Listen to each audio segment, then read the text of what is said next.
space is extremely limited. Inside, hardcore wildlife photographers from every corner of the globe. In the morning, they pile into vans converted with tank treads, hoping to find white bears hidden in white snow caves in conditions that can kill a person in minutes. You got the trucks heading out, and then you've got another set of trucks coming back in here. It's more than 40 degrees below zero. I'm wearing a ridiculous amount of clothing and surrounded by people with fresh frostbite, as a native guide by the name of Mike Spence points out a set of unmistakable footprints.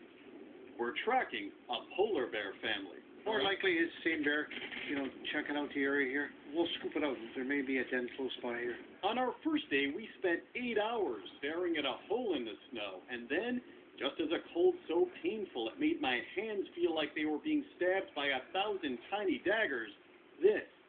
A living, breathing, stuffed animal-like cub poking his little black nose out, playing and tumbling back inside.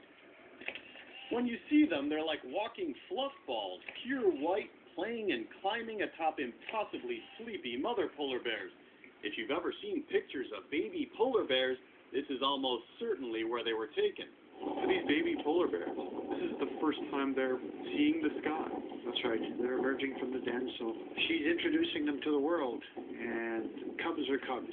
They're playful, they're running around, they're not listening to mother naturally. They're enjoying themselves. They're experiencing the world at the first time. Lifelong tracker Morris Spence finds the clues from the back of his snowmobile, and he has a face full of frostbite burns to show for it. Now, I gotta say, Morris, you ride around on a snowmobile, and your mustache is ice right now. Yeah, it's always like that. Are there certain spots, that you routinely see them making bends? Not really. They're just a traveling bear, and whenever she wants to stop, she'll stop and rest and nurse it. A little rest, and away they go again. We were incredibly lucky and found bears for 4 days straight.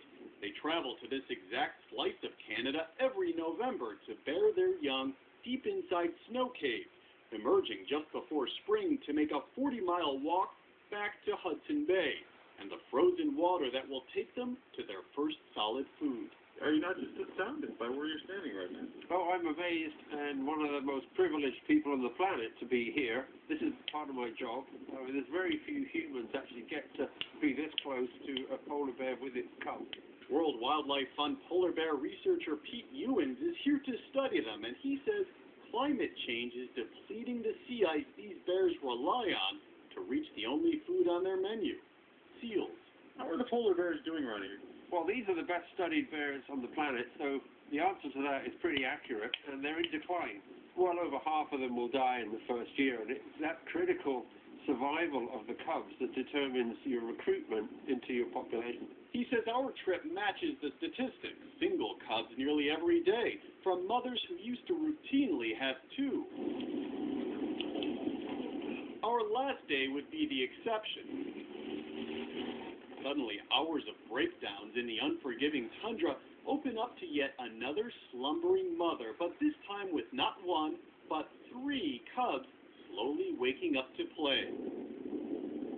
As the wind kicks up, ice begins to form on some of the photographers' eyelashes. They're freezing as they wait for the mother to make a move. When she does, watch the cub through the legs. Did you catch it? One photographer did. The mother bear's hulking size seems to unravel as she suddenly climbs out, and with 3 little ones in tow, pushes on. The long walk of the polar bear, including 1 cub, not much bigger than a poodle. Just the kind of sighting to give even the skeptics hope. They're well insulated, they've got a great supply of warm milk, and they've got a beautiful mum, so, life's all good so far. In 2 years, these cubs will be on their own, and the cycle, in a part of Canada that has the feel of another planet, will repeat itself as the polar bear's long journey marches on. I'm Neil Karlinski for Nightline, near Churchill, Manitoba.